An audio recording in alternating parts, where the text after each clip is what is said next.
Ուսումնական ամառ Մխիթար Սեբաստացի կրթահամալիրում 2-ից 6 տարեկաններին հրավիրում ենք ամառային պարտեզ, 5-ից 6 տարեկաններին 2-ից 9-րդ դասարանցում հրավիրում ենք երևանյան ուսումնական 10-օրյա ճամբար։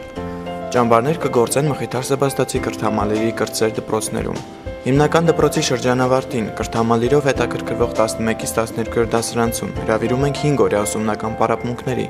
որոնք կօգնեն ընտրելու ավագ դպրոցը եւ արդյունավետ պատրաստվել ավագ դպրոցում ուսանելուն։ Հնգորյա պարապմունքները կլինեն հունիսի 16-ից յուրաքանչյուր երկուշաբթի ուրբաթ ժամը 9:00-ից 11:00։ Մասնակցելու համար անհրաժեշտ է նախօրոք հայտագրվել info@mskh.am հասցեով կամ անձամբ այցելել կրթահամալիրի մեդիա կենտրոն։ Մանրամասների համար այցելեք mskh.am կամ զանգահարեք հետևյալ հեռախոսահամարով։